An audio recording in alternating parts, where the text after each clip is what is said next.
Muito bem, mais um Leadercast. Sempre lembrando como é que o meu convidado veio para aqui. Segunda vez. Segunda vez. Bi, né? Bi. Portanto, eu vou pular aquela introdução toda. Só vou fazer a tradicional, depois a gente vai para as cabeças, né? Mas vocês vão entender por que eu chamei de novo, porque o tema é muito pertinente, é um que está me interessando demais. A gente vai trocar uma ideia. Eu começo sempre daquele jeito que você já respondeu uma vez. Sim. É a única coisa que eu vou fazer igual da outra vez. O resto nós vamos para outro caminho lá. Seu nome, sua idade, o que você faz? Então vamos lá. Bom, meu nome é Williams Fiore, tenho 48, quase 49. Eu sou especialista em geriatria, gerontologia e tenho um pezinho no mercado corporativo ainda, mas a minha paixão é longevidade e envelhecimento. Que legal. Tudo que envelhece. Sabe quando você esteve aqui da outra vez? Outubro de 2019. Fui olhar lá agora. Outubro de 2019. Num outro mundo, tá? O mundo era outro. Antes da pandemia. Era outro planeta, era outra história. A gente olha para trás e nem lembro mais como é que era aquilo lá, né? A gente conversou bastante, então quem quiser saber mais detalhes do Williams, volta lá, pega aquele primeiro, então vai contar onde ele nasceu, Sim. toda aquela conversa que nós fizemos já está lá atrás. Hoje vai ser daqui para outro caminho ali, né? E eu te chamei rapidamente, aliás, nós conversamos no telefone ontem, anteontem. Antes de ontem. Eu E tava em aí, Goiânia. eu trocamos uma Cheguei ideia, estava em ontem. Goiânia, cara, vem aqui, eu vou sexta-feira, vem para gravar, né? Porque você falou de um conceito, aquele conceito me abriu os olhos ali, eu falei, pô, vamos falar mais a respeito. Você citou o conceito da geração sanduíche. Sim. Ah, que delícia, vamos falar a respeito. Então, meu caro, comece conceituando que raio de coisa é a tal da geração sanduíche. Bom, alguns bons anos a gente vê na mídia e de alguma forma geral virou um tema. O envelhecimento, primeiro que durante muito tempo não foi um tema muito sexy. As pessoas fugiam de falar, né? Sim. Eu comecei a abordar esse tema em 2003. Então, uma época onde fala de envelhecimento, as pessoas corriam, na verdade, né? É muito mais bonito falar do anti-aging. O Brasil, durante muito tempo, a gente falou que nós somos um país, o Brasil é um país do futuro, é um país de jovens. 2003, nós estamos falando de 22 anos praticamente. Cara, que loucura, né? Eu faço uma conta rápida aqui, 2003, olha só. Silvio Santos com 70 anos, Sim. Jô Soares com 60 para 70, Hebe Camargo com 70 para 80, Caetano Veloso com 60, Sim. Gil com 60, Roberto Carlos com 60, os ícones da Pelé com 60. Já lá em 2003, quando você falou que o pessoal não gostava de falar de envelhecimento, os ícones brasileiros eram Todo mundo maduro. tudo maduro, cara. Todo maduro, né? Você tem Rolling Stones na época, Pô, né? 60, já mais tinha 60. né? E os grandes atores que ganhavam o Oscar também, tudo a maioria maduro. Sim. E aí a gente começou a construir, né? A mídia, o mundo, separar por gerações. Então, ainda na década de 90, né? Teve um estudioso americano que ele separou o mundo, começou pelo estudo dos baby boomers, no pós-guerra, e aí depois ele foi falando sobre as gerações que viriam a ter, né? Então, milênio, geração X, geração Y, geração Z, por aí vai. Sim. E ainda hoje a gente fala muito das gerações. Então tem essa meio que, porque a geração Z, não, porque é os baby boomers, então tem as piadocas, né, em todas as gerações. Mas quem estuda de fato o envelhecimento começou a perceber que não é assim que funciona. Quando você faz 60 anos, você não vira uma borboleta, né? Então, as coisas não... Você não vira alguém de um dia para a noite, é uma construção. Sim. Né? Porque o envelhecimento é um processo biológico. Sim. Que você começa a envelhecer quando você nasce. Ponto. Isso não tem como a gente mudar. E aí quando você começa a observar que existem momentos de vida, recortes específicos, que é de juventude, quando você está maduro, né, um adulto maduro, depois você começa a envelhecer, existe um recorte, um momento da vida que ele é crucial, que é após os 40 anos, que é uma população hoje, né? Quem tem acima de 40 anos é uma pessoa que ela trabalha, ela muitas vezes ela tem filho, ela tem que cuidar da casa, ela tem os pais envelhecendo, então vamos imaginar o seguinte: alguém que tem 50 anos, os pais estão na casa dos 70 a mais. Sim. Então tá pagando o plano de saúde de alguém, ao mesmo tempo tem os filhos adolescentes ou jovens, tem que ser fit, tem que ser gostosa, tem que ser... Ou seja, existe toda uma pressão social e também interna Porque vamos pensar no ponto de vista da mulher. Essa mulher mais 40, mais 50, ela está no momento da menopausa e do climatério também. Então a hecatombe, na verdade, de mudanças de hormonais, pessoal, filhos saindo de casa, trabalho, pais envelhecendo, às vezes algum pai ou mãe com alguma síndrome geriátrica, uma demência, Alzheimer, Parkinson ou qualquer coisa que seja, tudo isso ao mesmo tempo na vida dessa pessoa. Como que ela lida com isso? Então aí nasceu esse termo aí da geração sanduíche. Né? Hoje eu separo em 3 gerações, na verdade. Geração dopamina, que são a geração Z. A geração sanduíche, que essa é mais 40. E a geração prateada, que é mais 60, mais 70. São momentos de vida. A gente tem um erro, Luciano, que assim, quando fala de envelhecimento, eu falo de mais 60 hoje no Brasil. Então você já trata como a pessoa idosa. Só que se eu pegar uma pessoa de 60, uma de 70, uma de 80, de 90, eu estou falando de 4 gerações completamente diferentes. E todos eles eu chamo de idoso. E assim, eu preciso entender essas demandas que são muito, muito peculiares, né? Então, assim como a geração sanduíche também, a gente tem ali seu momento muito especial também. Quer dizer, o que você está dizendo para mim é que uma avaliação cronológica não basta. Não. Ela te fixa num determinado momento. Muito bem, você cronologicamente você está colocado num lugar ali onde você não pode sentar na porta de emergência do avião. Sim. Você pode parar o carro não sei aonde. Mas isso não quer dizer que você é assim, não é? Não. Eu costumo dizer que, no meu conceito, eu defino gerações pelo uso que a turma faz da tecnologia. Entendeu? Então eu bato o cara, deixa eu ver como é que você é. Muita tecnologia, você não é a geração velho, não. Você tá mais novo, tá? Porque o que para mim pareceu diferenciado é isso. Conforme cada geração usa a tecnologia, ela é totalmente diferente da geração anterior, né? A Z agora, você pega a geração Z, é a molecada trancada em casa, absolutamente absorta, ela nasce com o celular na mão, né? Nunca rebobinou um VHS da vida, nem sabe o que é isso. Nem entendeu? foi na locadora. Não foi louco, não tem a menor ideia. Então, o mundo para ela é um mundo completamente distinto do que veio anterior. Isso é que faz a diferença de uma para outra.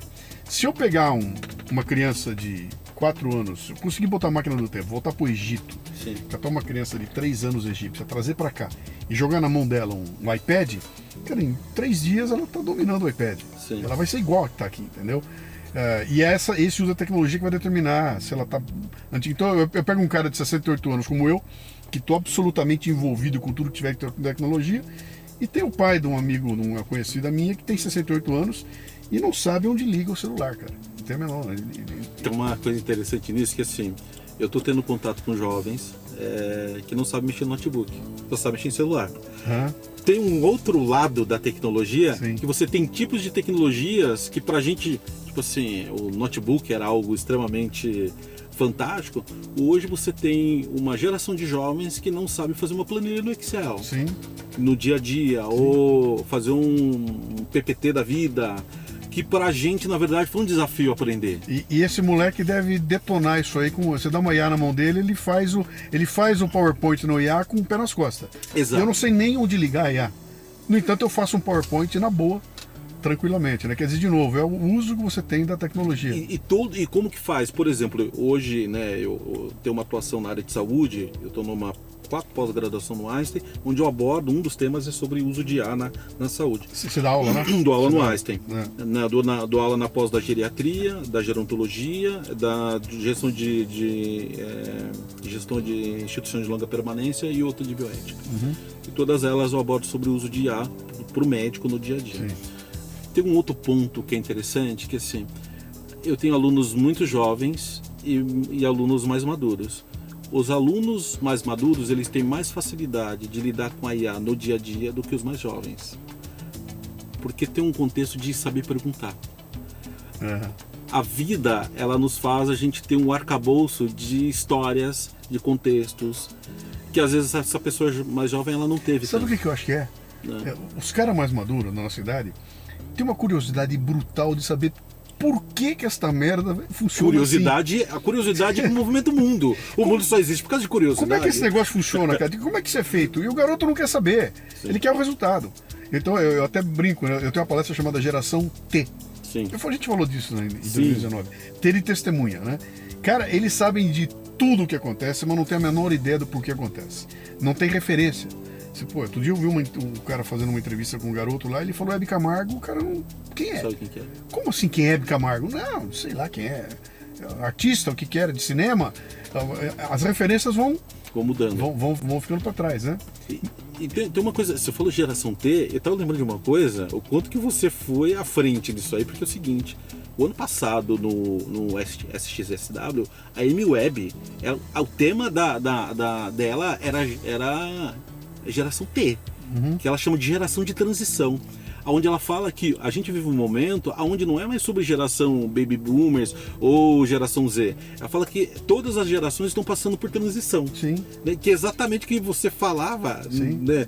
Naquele momento ali, sobre as transições que a gente está vivendo também. E é uma transição agora que é provocada pela tecnologia. De novo, é a tecnologia. Então,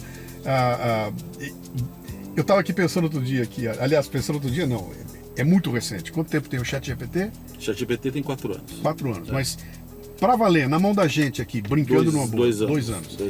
Cara, eu não reconheço mais o meu jeito de trabalho quando eu comparo com 2018. Sim. A forma de eu gerar os meus textos, usando o ChatGPT, eu olho para aquilo e falo, cara, como é que eu vivi sem isso? Né? Como é que eu conseguia viver sem isso? Né? Então, são tecnologias disruptivas que quando elas mudam o jeito que a sociedade funciona. Então eu fico imaginando o seguinte, como é que eu ia num banco e ficava na fila? Sim. Como é que eu ficava 2 horas para ir na fila do banco para pagar um boleto de luz? Que porra de sociedade era essa? Onde é que eu tinha tempo para fazer isso, né? E, no entanto, hoje a coisa mais natural do mundo é você olhar para aquilo e falar, meu, que absurdo, onde já se viu? Não, como que eu perdia tempo com isso, né? Pois é. Como que eu perdia... Porque assim, hoje, né, eu sou né, eu me considero um hard user de IA e fico testando, né, um monte, eu pago um monte de IA para testar. E você pega, por exemplo, o ChatGPT, eu usava o ChatGPT antes de ser ChatGPT, quando era só OpenAI, que era só para código. E ali era aberto para programadores, eu testava ali. O ChatGPT hoje, por exemplo, se eu pegar e for criar um texto e eu pedir para ele escrever no estilo de escrita e tom de conversa do Luciano Pires, Sim. ele vai resgatar tudo aquilo que tem seu disponível e vai usar a sua maneira de fala. Então, isso é muito bizarro, porque assim, eu peço pro ChatGPT para ele escrever no meu estilo,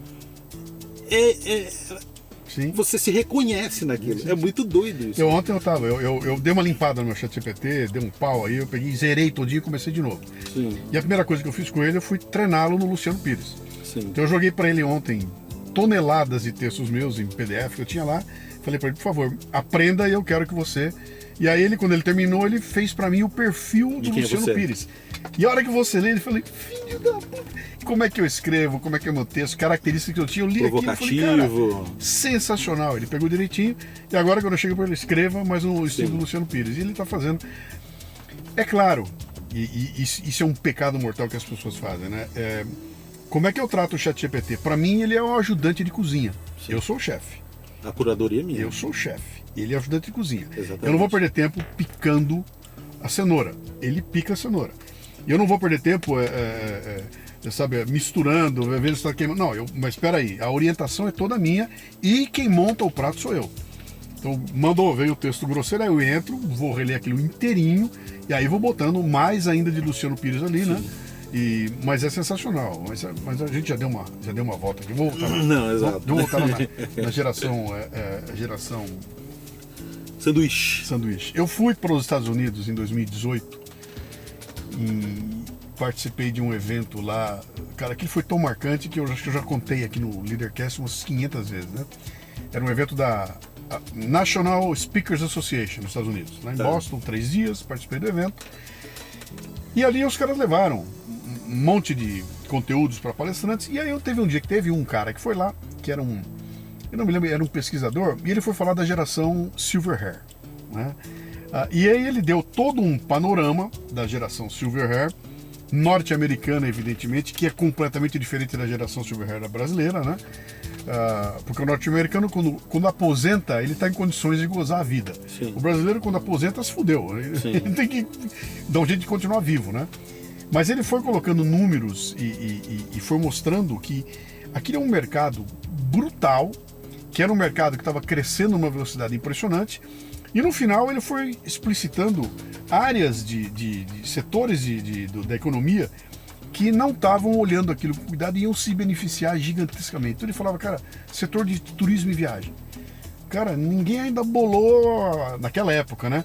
A viagem tal que é focada no Silver Hair, o navio focado no Silver Hair. Então ele desenhava todo um segmento da economia gigante a ser explorado ainda. Eu ouvi aquilo lá, voltei para o Brasil e fiquei com curiosidade, né? Aí montei até um podcast a respeito, que eu escrevi a respeito, mas na hora que eu fui fazer a comparação da Silver Hair americana com a Silver Hair brasileira, aí o bicho pegou, entendeu? É claro que a gente consegue, num segmento da sociedade brasileira, funcionar igual ao americano. Cara, classe média alta, uma mulher Silver Hair da classe, ela se trata, ela vai na perfil de no consumo salão de beleza, parecido. ela dirige o carro dela, ela tá consumindo, né? Já quando você desce para as classes menores, ali é um pavor, né? O brasileiro já acordou para isso? Pelo que você tem visto por aí, já existe uma consciência de que esse é um segmento do mercado brutal para ser trabalhado?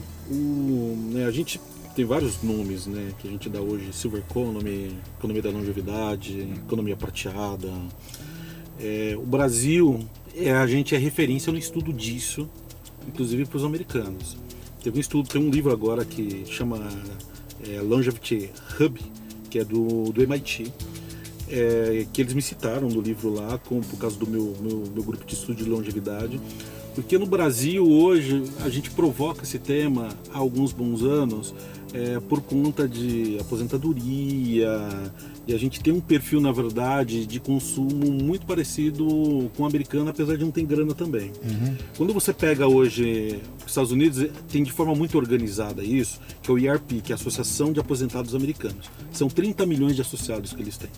Então é um grupo que hoje consegue mudar presidente dos Estados Unidos. Uhum. Então é um grupo de idosos hoje que eles conseguem ter essa organização que a gente não tem no Brasil.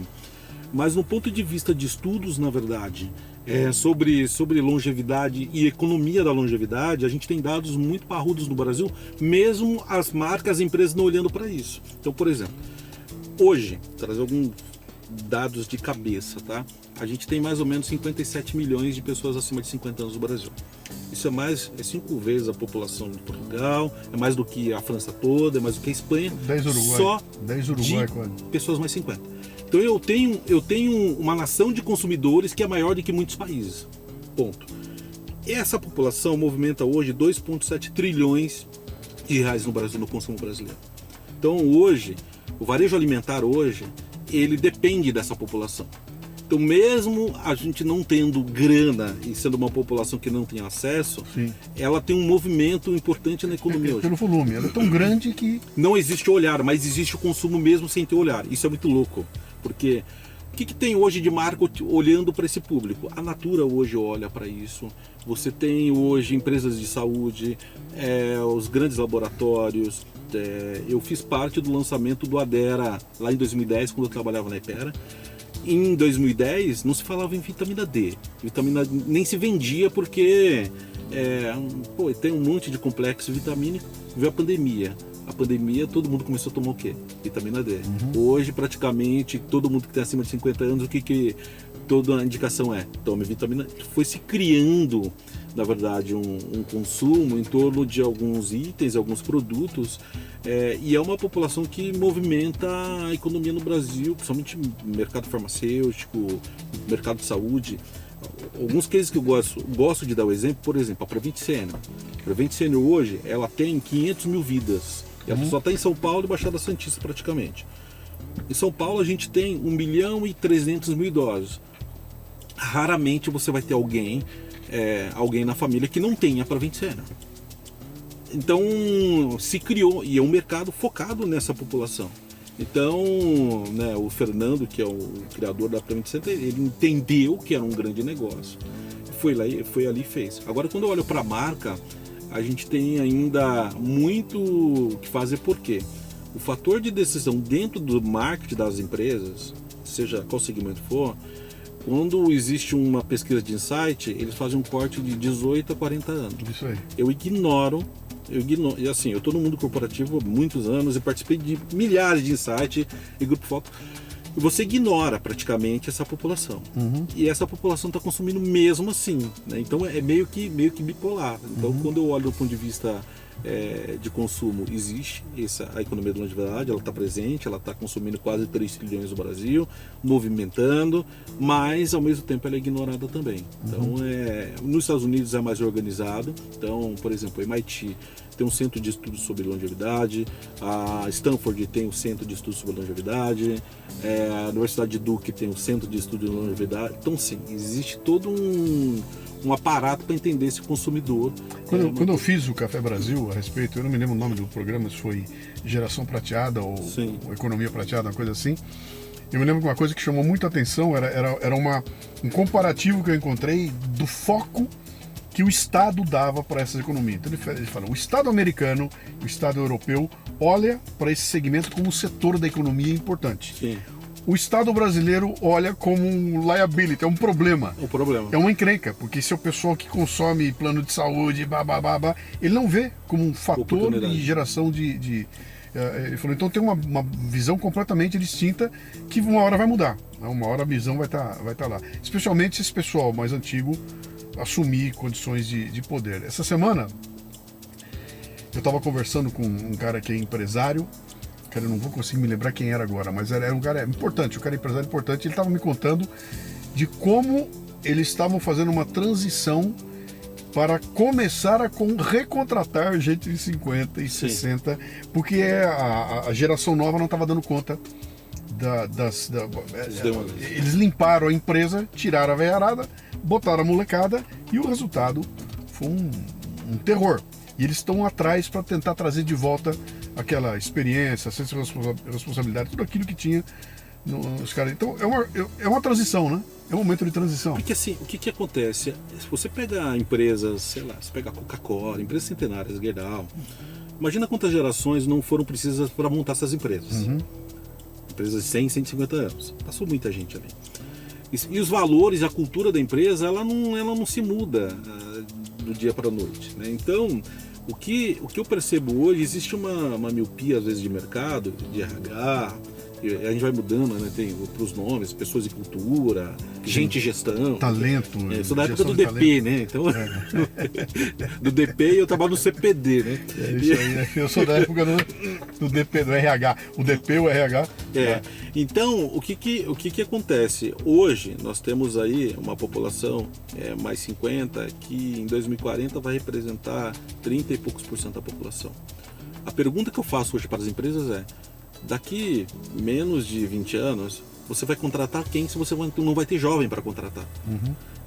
A gente não está se preparando para entender que é o problema que o Japão tem hoje, que não tem força de trabalho para poder atender as demandas locais, né? E assim, e a gente está falando de uma geração que o melhor momento, se você perguntar para qualquer profissional, mais 40, mais 50, 55, 60, o melhor momento da carreira dele é naquele momento ali, porque ele já não tem mais vaidades, já fez todas as cagadas que tinha que fazer, e é o momento onde existe uma serenidade, da vontade de fazer acontecer. Então, a grande maioria dos empreendedores, dos caras que querem fazer, exatamente nesse momento, né? Mas, por outro lado, existe um preconceito, que a gente chama de etarismo, idadismo, preconceito etário, porque criou-se também uma briga entre gerações. Eu falo muito da importância da conexão de gerações e decodificar. Porque você pode fazer aquele jovem, ele entender, na verdade, o processo ali e fazer acontecer. Não é todo jovem que tem a mesma cabeça. Tudo depende dos valores que é imprimido para ele também. Assim que você tem um monte de cara velho que tá cagando andando pro negócio também. Então, mas de alguma forma, uma geração mais madura, ela tem um comprometimento diferente. Sim. E uma maneira de encarar, às vezes, o negócio completamente diferente, né? Eu tô na mesma empresa faz 22 anos, né? Até hoje. Então, assim, o que me faz estar ali é o compromisso, na verdade, não somente com o negócio, mas por gostar de fazer aquilo ali e ter construído aquilo. Sim. Hoje, uma grande maioria dos jovens eles têm orgulho de falar que ficou 3 meses em uma e foi para outra. Não tem senso de pertencimento nenhum. Cara. Não, porque mas eu tive várias experiências, e construção. A gente tem uma visão de construção, além da experiência. Sim. Né? Então, esses valores... Eu deixei de aceitar convites para mudar de empresa exatamente por esse senso de, cara, eu tô construindo um puta negócio legal pra cacete. Pô, a muda... Não, peraí, eu tenho que terminar aqui, eu tenho que fazer. E é claro que nunca o outro convite não era 10 vezes maior do que aquele que eu tava, né? Mas eu diversas vezes, cara, e atualmente também, eu já deixei de fazer várias oportunidades aqui que eu olhava para aquilo e falava, não, cara, isso não tem a ver com meu propósito do que eu tô construindo aqui, né? Me fala uma outra coisa aqui. Vamos voltar para a geração sanduíche lá, né? E ver tudo isso tem a ver com pós-pandemia, né? A pandemia mexeu com a cabeça de todo mundo, saiu todo mundo meio zoado de lá, tá meio complicado. Novo normal, velho normal, nada Porra, normal. cara, né? O que vai ser o novo normal? Que novo normal? A gente voltou, os problemas são os mesmos, eu tenho que ganhar dinheiro igual, é tudo a mesma merda, né? Mas o pessoal saiu de lá meio um pouco abalado. E eu achei que o pessoal sairia da pandemia tendo aprendido uma grande lição, né? Falei, cara, você passou um período isolado. Você viu que merda que é o isolamento, cara? Você viu como é ruim? Porra, vamos valorizar então, agora que a gente desisolou. Sim. vamos valorizar esse... E eu não vi isso acontecer, cara. Pelo contrário, veio cancelamento, aquela loucura, uma politização até de remédio. Foi um negócio pavoroso aí. Virou uma confusão sem tamanho, né? Mas eu tenho visto muita gente discutindo essa questão do peso de você estar, como você falou, sanduichado, né? Então, eu cresci vendo meus pais como meu apoio. Se der merda eu me ferrar, eu tenho meus pais para quem correr. E chegou no momento que agora eu falo, puta, agora eu tenho que cuidar deles. Sim. Eu vou precisar tomar conta deles porque eles já não têm mais, se bobear não podem nem ficar sozinhos na casa, né? E, pô, isso é uma bomba na família, porque você ganha de presente uma responsabilidade... Você se torna cuidador. E ninguém te treinou para isso. Você não foi treinado para isso, né? Como é que você tem visto isso aí? As pessoas recorrem ao segmento que você atua, ao médico, cara, me ajuda porque eu estou perdido aqui, eu não sei se eu atendo a demanda do meu filho de 14 ou do meu pai de 90, como é que eu faço? O que você tem visto disso? Olha, a gente tem uma geração silenciosa, que sofre em silêncio muitas vezes. Porque assim, imagine que você tem algum familiar onde ele recebe um diagnóstico de Alzheimer, por exemplo. Do dia para a noite. Você vai no médico, a gente fala, olha, seu pai, sua mãe, ele está demenciando. E ele fala isso. E você pergunta, tá, e agora? O que eu faço? Esse processo de aprendizado é muito solitário hoje. O que existe hoje, na verdade, é alguns grupos de apoio. Então, por exemplo, você tem a ABRAS, que é a Associação Brasileira de Alzheimer, você tem entidades e hospitais que ajudam, tem grupos para poder ouvir, porque o grande problema hoje, quando você olha para o envelhecimento, para a síndrome geriátrica, não é o idoso com doença. O grande problema é a família, porque começa a gerar conflito. Um filho quer institucionalizar o idoso, quer levar para uma casa de repouso, o outro é contra. Geralmente você tem uma mulher que é a filha que está cuidando, ela deixa de trabalhar, ela vai cuidar, ou às vezes vai morar junto com a família, e ela acaba renegando a sua própria vida, né? Então vira cuidadora do dia para a noite. E a gente não é treinado para isso, né? Eu cuidei da minha avó por um período, e eu não, a primeira vez que eu fui dar banho na minha avó, para mim foi um impacto. Eu não fui preparado para ver minha avó pelada, né? Então assim, ninguém me contou, né? Então, trocar fralda no dia a dia, ao mesmo tempo a vida está acontecendo.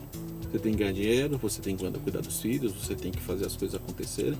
Então existe meio que uma solidão dentro desse processo que não é romântico. E é importante a gente falar disso de um outro lado também, que eu acho que é de aproveitar esse momento para, por mais que seja difícil, aproveitar as conexões. Os momentos que eu tive mais intimidade, por exemplo, com a minha avó, não foi quando eu era moleque que ela fazia a bolinha de chuva para mim. Os momentos com maior intimidade com ela foi quando eu estava cuidando dela, as conversas francas. Então, eu acredito que esse é um momento para a gente começar a cuidar dos menos encontros. Então, por exemplo, isso aqui que a gente está tendo agora, esse bate-papo, não é mais uma vez que eu estou aqui, é menos uma vez. É sempre menos um. Se é menos um, eu vou dar qualidade. Então o melhor papo que eu estou tendo com o Luciano é hoje, é agora. Então, quando eu estou cuidando de alguém, né, quando tem alguém na família, na verdade, passando por esse momento, por mais que seja dolorido muitas vezes, a pessoa ela tem um outro olhar que é um olhar de é difícil, é complicado, mas eu tô degustando desse momento com a pessoa, por mais que seja um momento difícil, mesmo tendo que cuidar de um monte de coisa ao mesmo tempo, né? Então, para uma coisa que é, digamos, eventual, Sim. eu até entendo que dá pra você fazer esse exercício na boa, né? Pô, eu encontro, ou tá com meu avô uma vez a cada 15 dias, uma vez por semana que seja, Sim. é eventual. Quando se transforma numa coisa diária, cara, É pesado. aí o bicho pega, porque é todo dia e é uma responsabilidade gigantesca a mais, né? Para qual você não tava. Então, eu vi casos, cara, de uma implosão da família. Não, a Por desestrutura. causa- O grande problema é a família, é a Você construção tive que familiar. trazer o avô com Alzheimer para morar na minha casa. E aí, cara, mudou o horário, mudou tudo, mudou toda a dinâmica da casa, virou de ponta cabeça, né? E se bobear, aí o marido não aguenta, a sogra, a filha não aguenta o sogro. Cara, é bem complicado isso, né? Você tem situações, imagina só, você tem lá uma mãe, um pai, né, um avô, que foi alguém terrível na família, que maltratava, que era abusador e tal, e você tem que cuidar dessa pessoa. Sim. Então você tem contextos familiares muito complexos, né? Eu participei de um bate-papo em Brasília, na OAB, que o tema era alienação parental de idosos. É um tema que a gente não fala, cara. Então, assim, existe hoje um contexto onde a própria família, às vezes, abusa do próprio idoso por questão financeira, né? Tem até uma brincadeira no direito que é ninguém faz intervenção de pobre, né? Quando você vê uma intervenção de um idoso, é sempre atrelado a alguém que tem grana. Que tem grana, Nunca é alguém pobre. Sim. Então, e olhando para dentro desse universo do cuidado e tudo, e assim, eu afirmo que quase todo mundo vai passar por alguém perto da família ou na própria família por esse momento de ter que cuidar de alguém. E não é um troço fácil, né? Então, mas a gente tem que estar preparado para lidar com os conflitos familiares mais do que até o próprio idoso. E para mim o que mais pega é os conflitos familiares. Que aí você tem um filho que quer uma coisa, o outro quer outra, e aí que faz a gestão da grana, cada semana um compra fralda, essa semana você compra fralda, na outra semana o custo é muito alto, né? Eu trabalho no mercado de fralda geriátrica, né, todos esses anos aí. Hoje o idoso que tem continência urinária, acamado, ele gasta 600 pau por mês só de fralda. Só de fralda. Só de fralda. Então, assim, a grana é gigante. Sim. De um item que não é o item mais importante na cesta desse cara. Né? Então, existe um outro lado que a gente chama de economia do cuidado. Quanto que custa o cuidado, né? Então, existe todo um processo nisso aí que acaba E desestruturando. você falou um outro negócio aí também que me chama a atenção, porque isso é uma bomba relógio para mim, né? Sim. Que é, você falou, pô, tem os filhos, né? Um quer uma coisa, um quer uma outra, né? Cara, antigamente, ter 5 filhos era normal. Normal. Depois ter 2. Sim. E agora a moçada não quero nenhum, eu quero um filho, né? Sim. E não se pensa na carga que vai ficar nesse garoto Para essa pessoa. quando esse garoto tiver cuidado do pai, porque ele não vai ter com quem dividir. Sim. Eu não tenho 3 irmãos, por acaso, eu tenho 2 irmãos, né? Meu irmão e minha irmã estão lá em Bauru, meu pai e minha mãe estão em Bauru, meu pai está com 97, minha mãe com 92, né? E estão bem, na medida do possível eles estão bem, mas meu irmão e minha irmã estão lá, qualquer coisa. Então, Tem uma rede de apoio. Se eu não tivesse meu irmão e minha irmã lá e eu fosse sozinho, como é que ia ter a minha vida, cara? Eu aqui, o que teria que ter feito para poder cuidar? E me parece que a quantidade de gente que está envelhecendo e já não tem mais o recurso dos 3, 4, 5 filhos, até do ponto de vista econômico, né, cara? Até economicamente, para ajudar a manter, isso é um bom relógio, cara. Porque eu tô vendo um monte de gente aí que não quer filho, ou que tá com um filho só e que vai ficar velho, e aí a carga que essa molecada vai segurar. O Japão começou a sofrer isso há 40 anos atrás, né? Então por isso que existe é claro que tem uma questão cultural, mas por exemplo, nos Estados Unidos, o idoso, ele começa a se preparar para morar num senior living hoje. Ele quer, quando eu dou uma ideia, ele fala, não quero ajuda de ninguém, e ele vai morar numa vila, um residencial voltado para idosos com a galera. Não existe esse preconceito que a gente tem no Brasil. Sim. O latino-americano, a gente tem aquela coisa de estar perto. Então, por exemplo, existe uma coisa de culpa. Eu levar a minha mãe o meu avô para uma casa de repouso, existe um sentimento de culpa gigante, que na Europa não existe.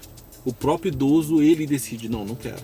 Então, em São Paulo, a gente tem aqui, por exemplo, a CBA, que é a Sociedade Beneficente Alemã, que você tem idosos ali com 90, com 80 anos, vivendo super bem no seu chalezinho, no seu superativo, eles gostam de morar dentro da comunidade. Né? Assim como lá em Loma Linda, né, que é uma das Blue Zones, você tem vários idosos que moram em comunidade também. Sim. Mas é uma questão cultural que a gente não tem e é um grande desafio para as famílias. Porque se você tem um filho só, vai cair a bomba para essa pessoa resolver em algum momento da vida. Não tem como a gente fugir disso. Uhum. Né? Então, é interessante esse negócio que você falou da coisa cultural, né? Porque aqui realmente, quando você fala de casa de repouso, na minha cabeça é o lugar onde eu vou encostar. A pessoa vou levar ela para morrer em algum lugar.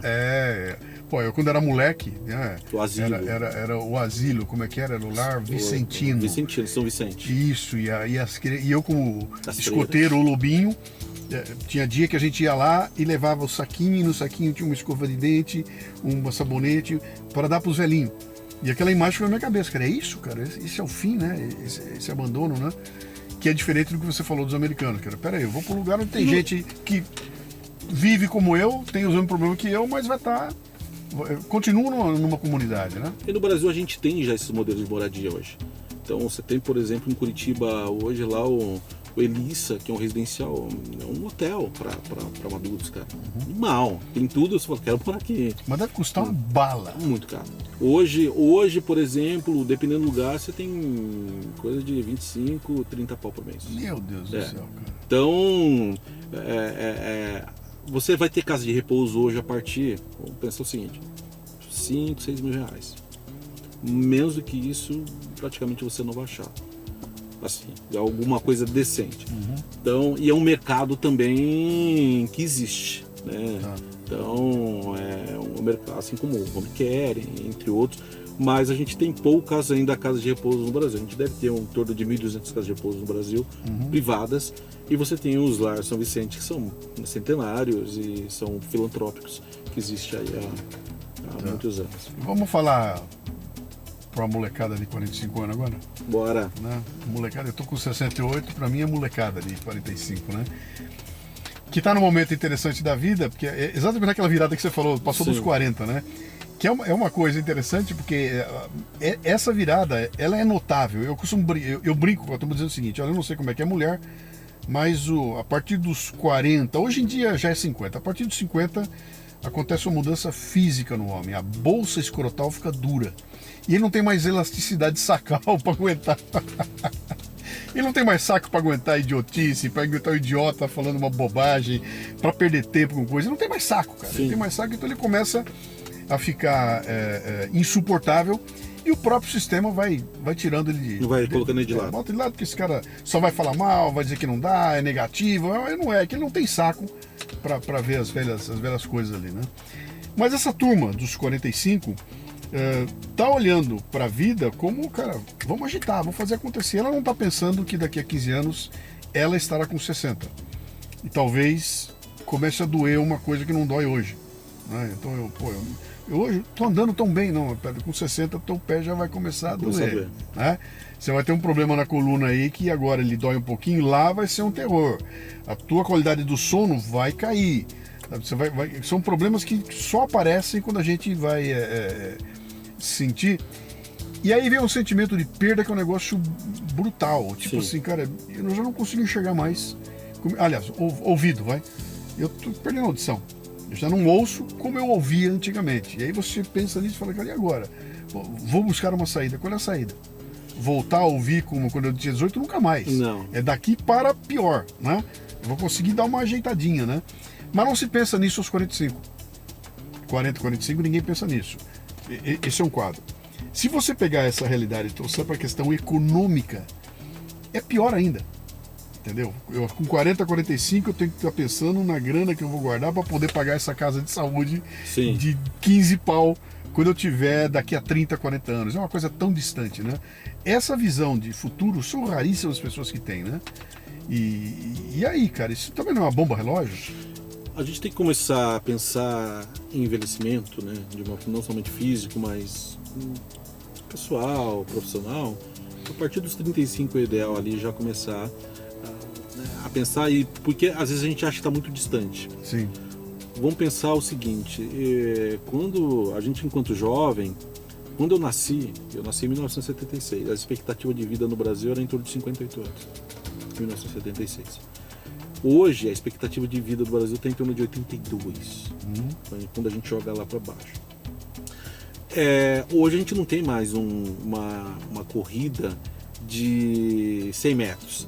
Porque antes você, até os 30, juventude, 40 anos já começa a pensar em aposentar, 45 já estou me aposentando e 60 já morri. Essa era... Acho que 50 já são velhos. Exatamente. Né? É só pegar os nossos parentes, quando a gente era moleque, que alguém de 40 anos era muito velho. Sim. Era muito velho. Cara, eu tenho uma foto minha no colo do meu avô devia ter 52, cara.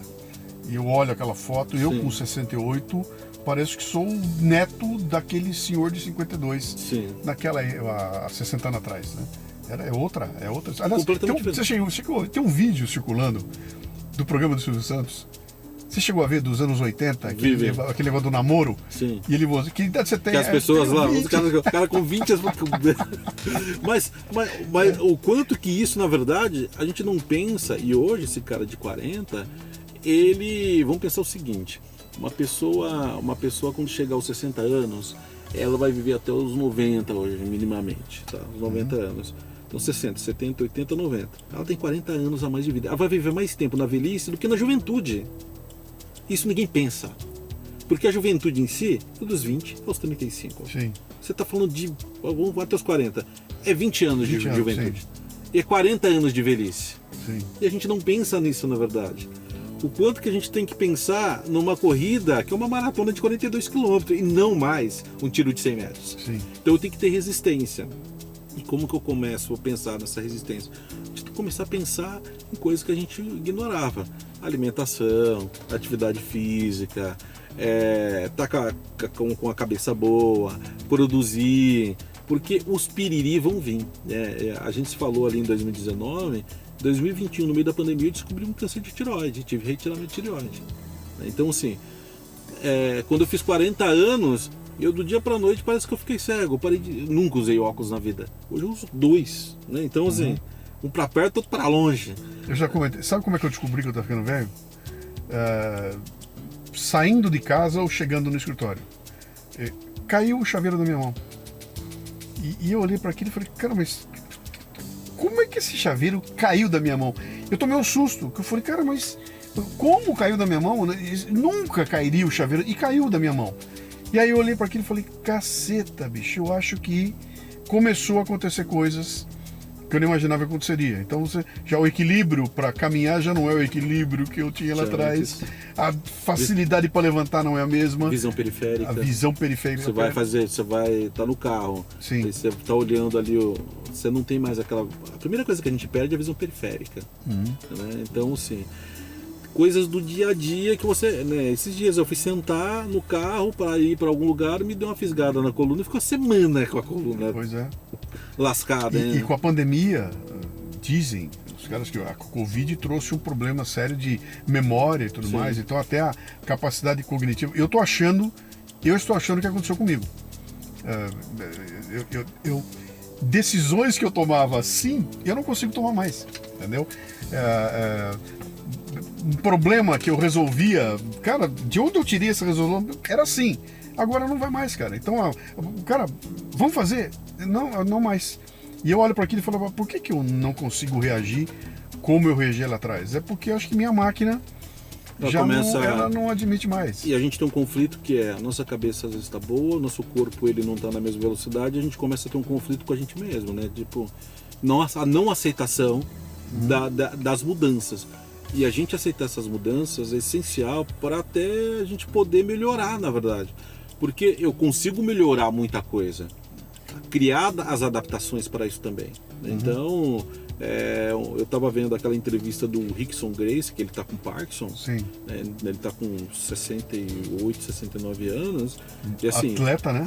Atleta, a vida inteira atleta. Imagina para um cara desse, né? Atleta a vida toda. E assim, como que ele está encarando é um aprendizado. Ele não está deixando de fazer nada, com todas as dificuldades, com tudo que tem ali, e é uma doença que não tem cura. Então, aprender a lidar com as nossas limitações na nossa própria velhice é muito importante, né? E assim, existem os capitais do envelhecimento, né? Quais são os capitais? Capital financeiro é importante, capital social, capital familiar, né? Capital cognitivo. Esses são os capitais, na verdade, faz com que a gente fique bem ali. Então, olhar para esses capitais é muito, muito importante. Porque ter uma rede de apoio vai fazer total diferença. Ter a família Então, perto. vamos destrinchar cada um Sim. desses aí, que acho que isso é importante. Vamos começar pelo capital familiar, né? Que a família é algo que, eu querendo ou não, ela vai me acompanhar pro resto da vida. Não existe ex-mãe, ex-pai. Não tem. Sempre vai ter. Eu posso até romper laços com todo mundo, mas um dia que eu morrer, sabe, a minha família há de alguma forma sentir que isso aconteceu. Então, se eu vou ter que ter esse convívio, por mais distante que seja, até o fim da minha vida, é importante que fosse saudável, né? Que fosse nutritivo, que fosse um convívio cara, de suporte, de apoio mútuo aí, né? E a gente vê o pessoal quebrando os pratos com a família aí com a maior facilidade do mundo, né? O outro capital que você falou é o capital financeiro. Sim. Que é aquela coisa de eu vou me privar de alguma coisa agora para ter algo muito lá na frente. Você fala para um garoto de 20 anos, o cara, você tá louco, bicho. Eu vou deixar de fazer um negócio agora para economizar para lá na frente, né? Isso tem muito da cultura do brasileiro. É uma cultura que não é uma cultura de poupar ou de guardar o dinheiro para lá na frente, não é isso? Tem essa coisa de querer mostrar pro outro, né? Eu acho também muito. Então, é uma cultura de consumo meio pobre, no sentido de gastar por gastar, de não pensar no amanhã, do não poupar. O americano ele tem uma visão, né, grande parte dos americanos tem alguma coisa na bolsa, inclusive americana, de poupar. Tem essa preocupação com a aposentadoria, de fazer uma previdência. O brasileiro não. O brasileiro, ele vive que nem um Alcoólicos Anônimos, um dia de cada vez, né? E isso, uma hora ou outra, se torna um problema. Por quê? Né, eu já faço parte de uma geração que não vai se aposentar. Né? Não vai ter dinheiro porque você é só fazer conta. Então, e as pessoas não se preocupam com isso, na verdade. Mas o capital financeiro, ele é essencial, não apenas para você ter o dinheiro, mas porque você cuidar de alguém, gasta. Você cuidar da própria saúde, gasta, né? A minha mãe tem um monte de doenças, é tabagista. Minha mãe gasta hoje em torno aí de mais de R$1.000 de medicamento e ela ganha um salário mínimo. Então, assim, como que faz para você poder, na verdade, ter esse aparato todo no qual a gente não pensa? E assim, né, principalmente os mais jovens, faça uma reserva a longo prazo, tem tempo para fazer, né?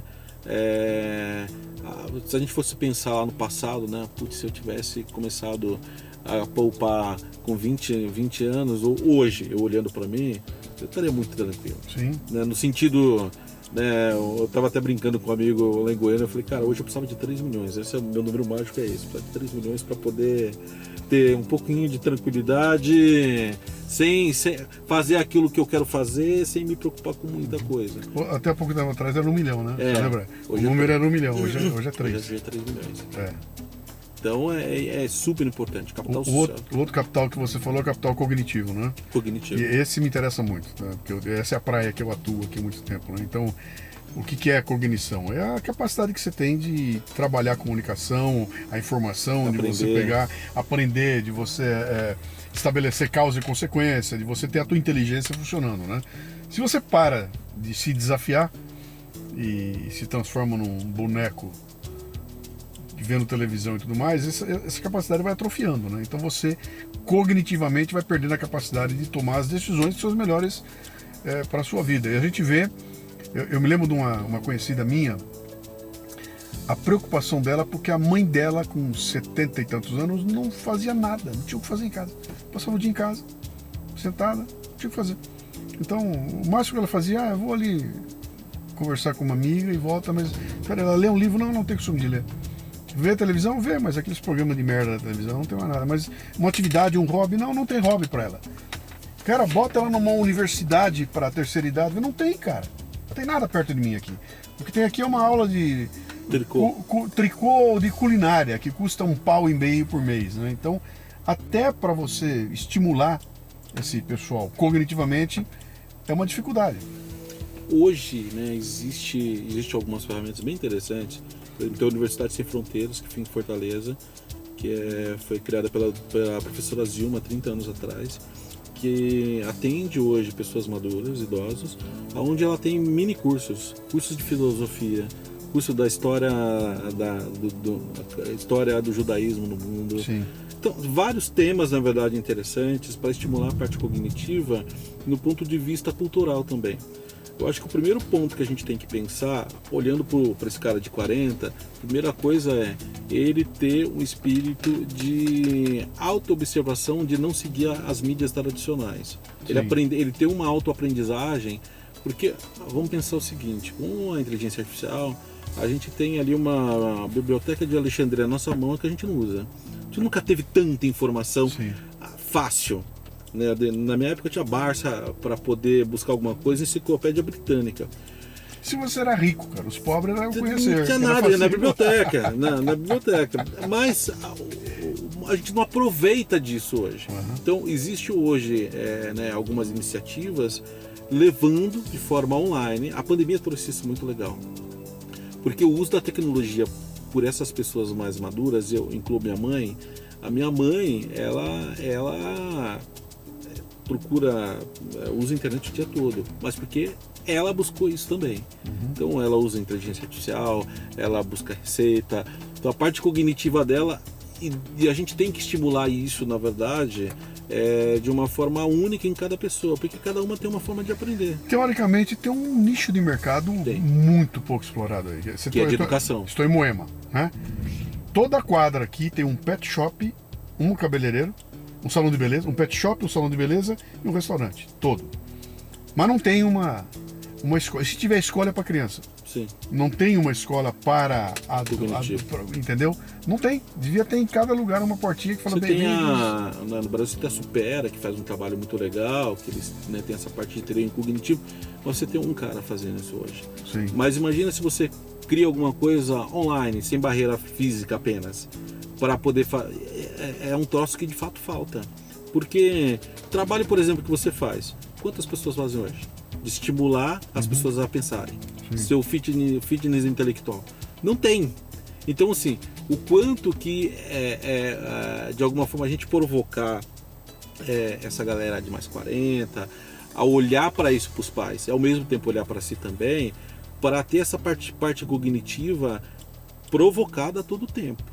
Porque eu acho que, voltando para o nosso primeira pauta que a gente falou sobre curiosidade, o ser humano é o seguinte, ele evoluiu por causa da curiosidade. Sim. Se você não tiver curiosidade, acabou. Sim. Então, assim, não deixar abaixar a curiosidade.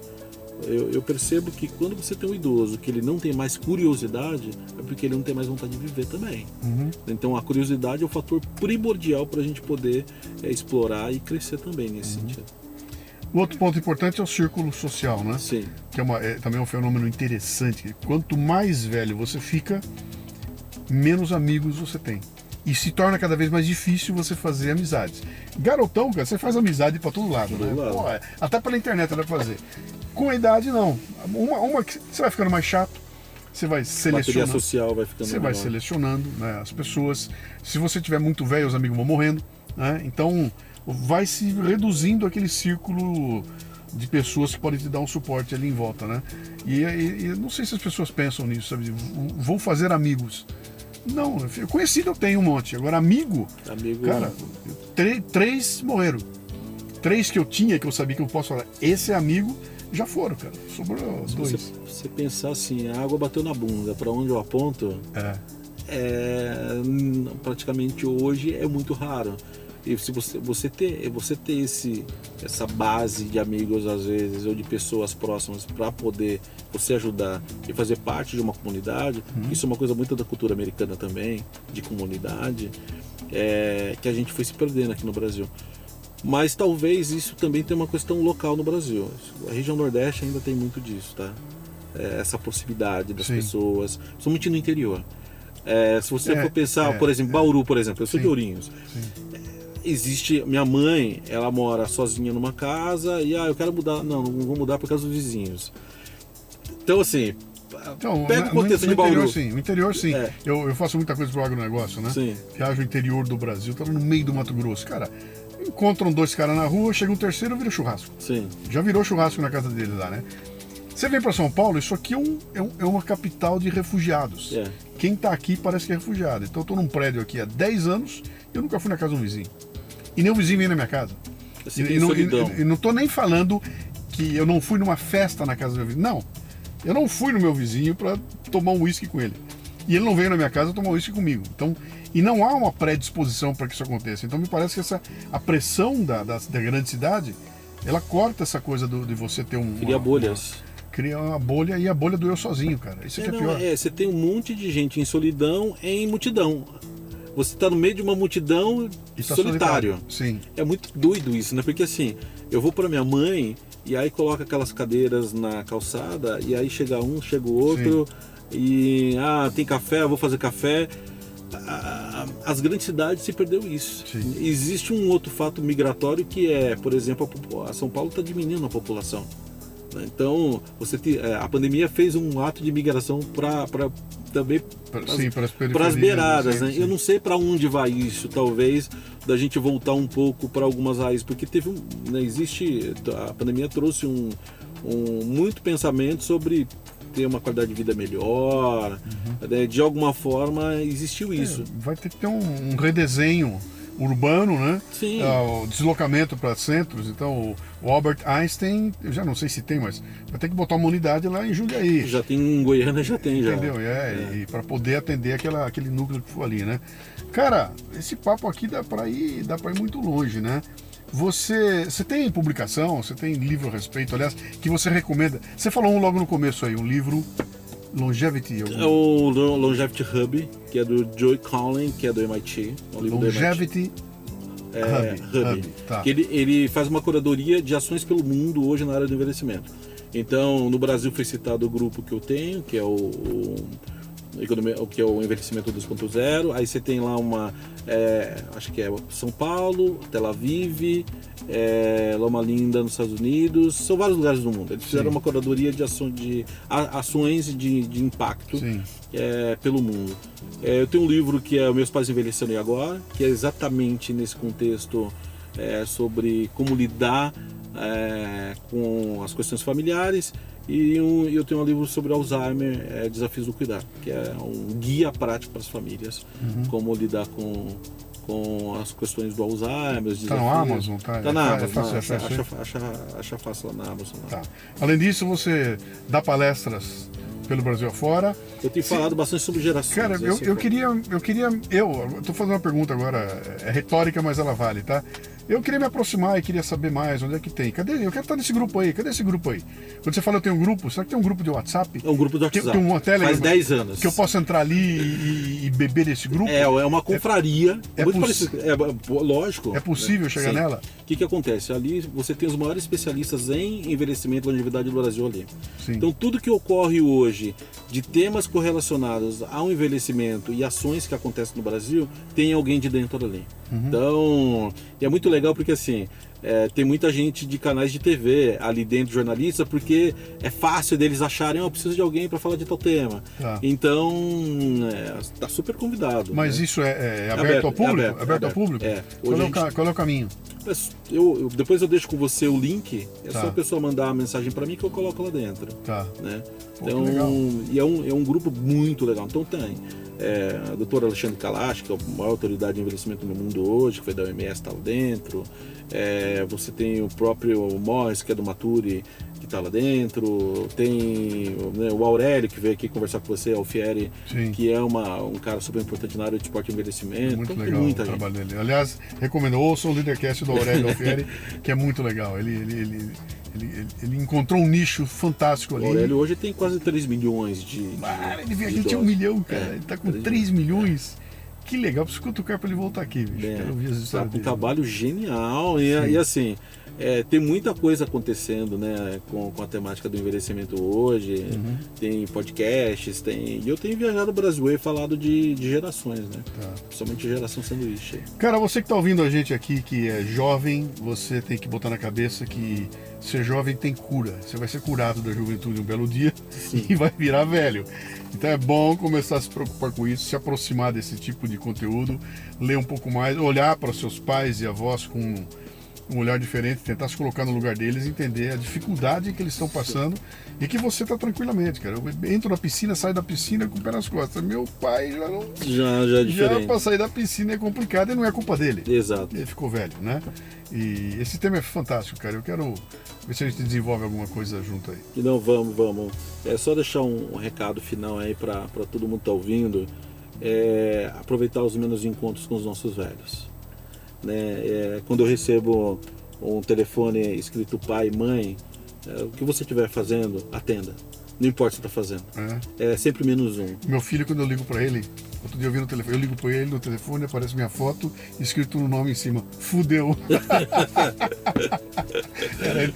Mas você falou um negócio que outro dia eu tava pensando, eu vi uma apresentação de um cara que é uma porrada, cara. O cara chega e fala, a gente não pensa em termos de projeção. Então ele fez o exercício, eu não vou me lembrar dos números corretos, mas o conceito é interessante ali. Cara, você encontra seus pais uma vez por mês. Seus pais têm 70 anos e vão morrer com 90, vai? Não, ele foi um pouco mais. Você mora numa cidade diferente e você encontra seus pais 2 vezes por ano. Seus pais têm 70, vão viver mais 20 anos. Ou seja, você tem mais 40 encontros com seus pais. Sim. Só 40.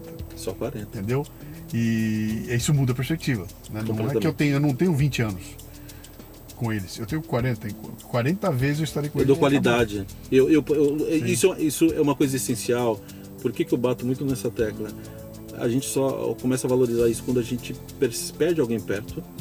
E isso tem acontecido com muitas pessoas que eu tenho palestrado pelo Brasil, e a pessoa me manda mensagem: cara, aquilo que você me falou, eu comecei a ter um contato mais próximo, comecei a documentar a história dos meus pais, e aí depois que eu perdi, foi muito mais tranquilo para mim, porque eu tinha qualidade. Então assim, esse é um tema que não é romântico, mas ele é importante. Sim. Porque não tem como escapar disso, não cara. tem como escapar. Então assim, pensar nos nossos avós, né? Quem que hoje você gostaria, se eu pudesse, daria tudo hoje para estar com a minha avó, para estar comendo um bolinho de chuva com ela, dando risada na cozinha. Eu não posso mais. Então assim, eu tive que aproveitar aquilo que eu tive. Mas às vezes na juventude a gente não pensa nisso, a gente acha que as coisas são eternas, e não são. Então, pessoas, as coisas, olha quanto tempo que tem o café.